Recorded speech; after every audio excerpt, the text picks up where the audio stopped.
The biggest mystery of The Force Awakens that people talk about is who Rey's parents are. And I feel like that's not the way to go about constructing her past. The Force Awakens doesn't tell us anything about who her parents are. The key MacGuffin in figuring out Rey's past is analyzing her relationship with Kylo Ren. What is her Kylo Ren connection? I've looked at a lot of these theories that are out there, and none of them really satisfy me because they don't meet the minimum criteria. And after watching The Force Awakens again, I sort of made a mental list of what are the requirements for Rey's backstory. So why don't we go over what any solid theory of Rey's past must take into consideration. And the first point is, the Solos don't know her. Han never recognizes her. We spend so much time with Han finding things out about her and getting to know her, it would be silly that this is a person that Han already knew. Chewie doesn't know who she is. Leia, the first time she hears about her, she calls her the girl. Han and Leia spend this long, awkward conversation of exposition going over their past with Kylo Ren and Luke, and Rey never comes up. If it turns out later that Han and Leia knew Rey as a child, I would feel that we got purposely misled and it would feel cheap. I don't think they're going to be doing anything with Rey's backstory that's going to make me feel cheated, because that's not how they went about revealing Kylo Ren's backstory. It was just really straightforward. They didn't try to do anything to make you think he was something else and then pull the rug out from under you. They just straight up told you, Han Solo is your father, and then the movie just proceeded. So I think that's how they're going to handle these things. They're not going to be trying to trick you. So it's clear that Han and Leia do not know who Rey is. And that disqualifies a lot of theories like she's Luke's kid. I mean, unless it's Luke's secret kid, Han and Leia would have known her. And Leia's Force sensitive, so Leia would have sensed her presence. And from what has been established in Star Wars before, you can sense another Force user as just someone who can use the Force. If you've never met them, you don't really know who they are just from sensing their presence. But if you have met them and you know them, you can then exactly sense who they are if they show up again 30 years later, like Vader sensed Obi-Wan's exact presence,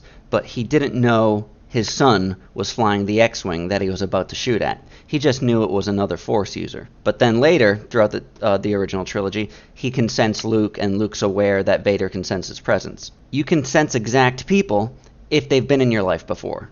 And Leia would be able to sense Rey as Luke's kid. Even if it's been so long that she can't recognize Rey, she would still be able to sense her. And the second incredibly important thing that all these theories need to consider is that Kylo knows who she is, but he doesn't want to tell anybody. And the reason it's secret is because Snoke refers to her as a scavenger in front of Kylo.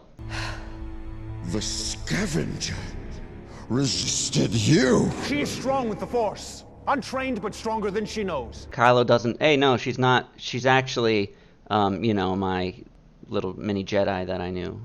So to the First Order, she's a nobody. The only person who really knows who she is Kylo. And he doesn't seem to know for sure until the very end. There's this line that I've seen that was apparently cut out of the movie. Right after Rey pulls the saber with the Force, Kylo looks at her and he says, "It is you."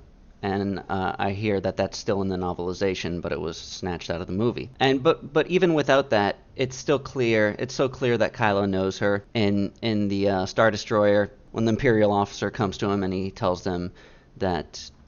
He tells him what happened with the droid, and Kylo goes apeshit and smashes the machine. He directs his anger at the machine. When he goes back and he talks to the guy, he's calm again. Or at least non-threatening. He's not being like, if you tell me one more bad news, I'm going to kill you. He's not that crazy. The moment he mentions the girl, he grabs him and he chokes him. This is not an extension of his previous flip-out. He knows about a girl on Jakku. And he knows about a girl that he's clearly very emotional about. And the next huge thing that supports this is her vision. Those are the Knights of Ren. I'm pretty sure that's well established. The Knights of Ren are the Sith of this trilogy. And so this is a vision of the past where Ren kills one of his own men, a Knight of Ren.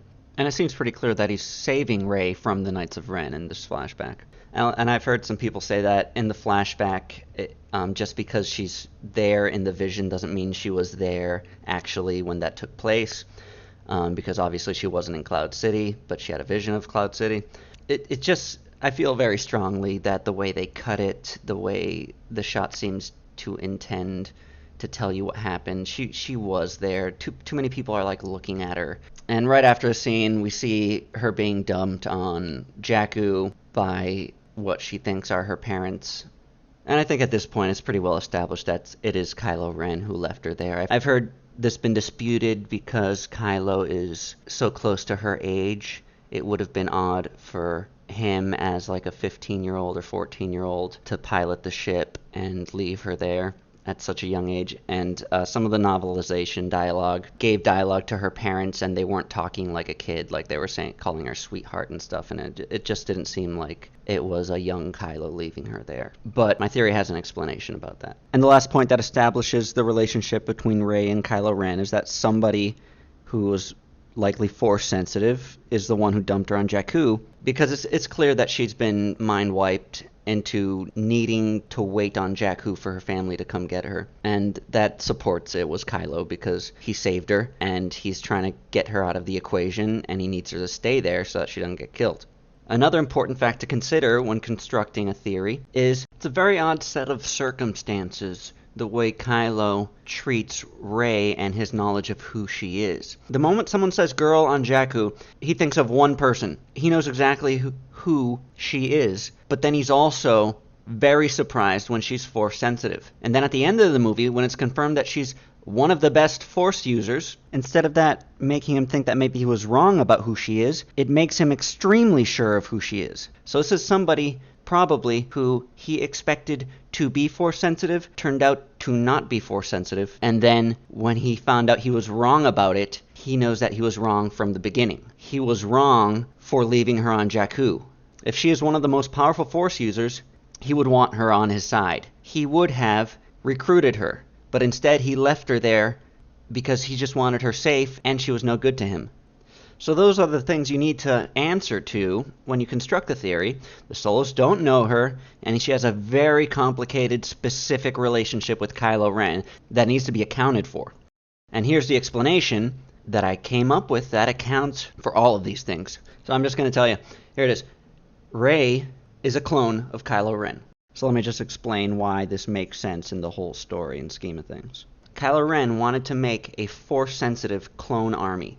But the question of, if you clone a Force-sensitive person, will his clone also be Force-sensitive?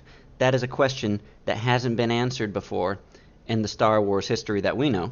So Rey was the prototype. He cloned himself, turned it into a, gender swapped, and they made some changes clearly to his DNA, but a clone nevertheless. And it was a test to see if you clone a Force user, will his clone also be Force sensitive?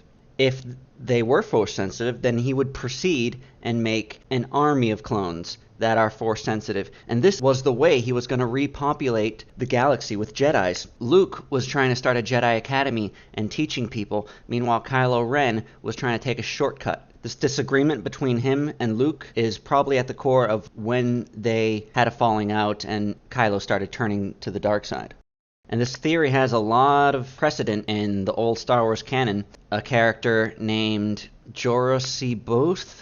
He was a Dark Jedi in the Thrawn trilogy of novels. Like, if any trilogy of novels is the one that is the most important books in Star Wars old canon, it is those three. So Disney is very familiar with the themes and stories happening in these books.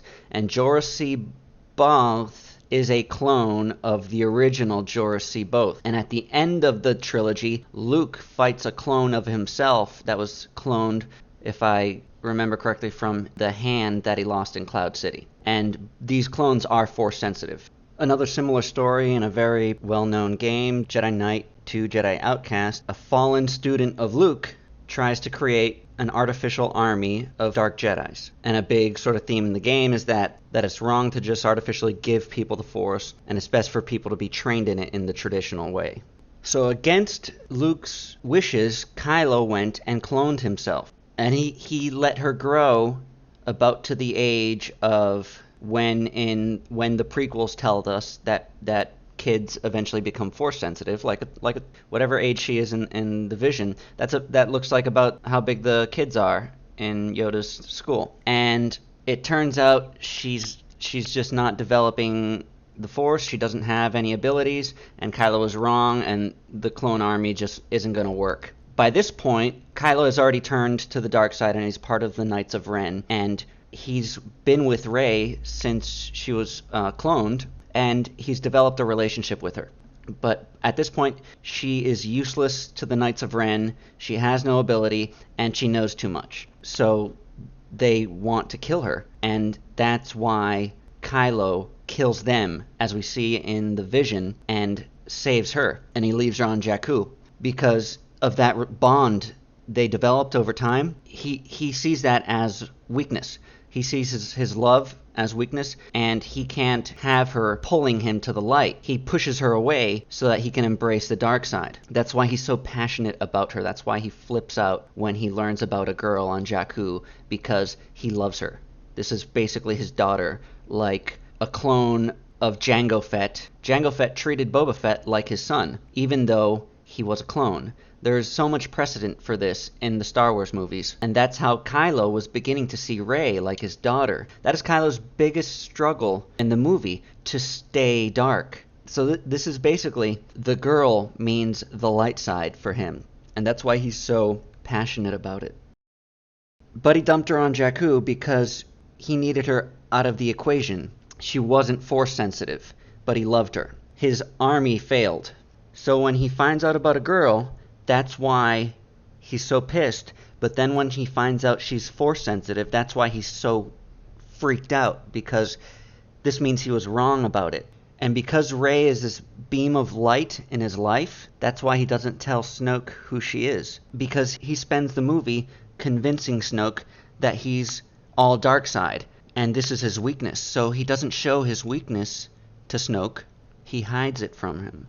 So we go on, and the next important part of the movie is his battle with her at the end. When she finally pulls the saber, he realizes, because she's so powerful, it's who she is. This is such an important moment for Kylo, because he realized he was wrong about her, and she is his clone, and she is just as powerful with the Force as he is. This is why we can have it both ways. We can have him know who she is, not expect her to be force sensitive, but then again, because she's so force sensitive, it just confirms who she is more. So going back to any sort of age discrepancy that might be happening, a very important part of the clones from the clone army of Attack of the Clones are that they had growth enhancement, so they would grow quicker than a normal human. So if something doesn't really match up in the timeline with Kylo and Rey's age, all they need to explain that with is that she grows twice as fast as a normal human. So she could have been that young, and Kylo could have left her on Jakku as an adult, and that's why he doesn't talk like a kid when he leaves her on Jakku in the novelization. They can use that or not use that. I'm just saying it's there, and if there's any sort of age discrepancy with my theory, that explains it. And we don't know how fast she grows. We don't know anybody who's seen her before, so the only other person who knows her whole life was that fat alien dude, and he's not really going to look at the camera and tell us, this chick grows really, really fast. Like, she lives by herself, so nobody is looking at her and saying, hey, weren't you like 12 years old 2 years ago? You look like a full-blown adult now. And since she is the secret clone / daughter of Kylo Ren, that explains why nobody knows who she is. That's why Han's never met her, Leia's never met her. But she is a Solo. She is basically the twin of Kylo Ren. And speaking of that is a very interesting particular duality that this shares with the original trilogy. Kylo and Rey are basically twin siblings, like Luke and Leia. And Kylo is extremely powerful with the Force, and Rey is just sort of now developing her powers. That mirrors very poetically, it rhymes, the relationship between Luke and Leia and the Force. I think the line that Kylo delivers to General Hux isn't just fan service acknowledging the Clone Wars. It's a deliberate part of this film's story. This theory about Rey fits very well with the idea that in the next films Kylo is going to turn to the light side again, and Rey is going to turn to the dark side. That seems to make a lot of sense with the way the story is working, the way they set up how tempted Kylo is to the light side and how afraid of Rey he is. When Rey finally does find out that she is a like dark side clone, that's going to set her up to continue down that path and continue onto the dark side. So it fits with that. So I see this as the best theory available, and if anybody has any debunking stuff they want to do, go ahead. Come at me, bro. This theory is bulletproof.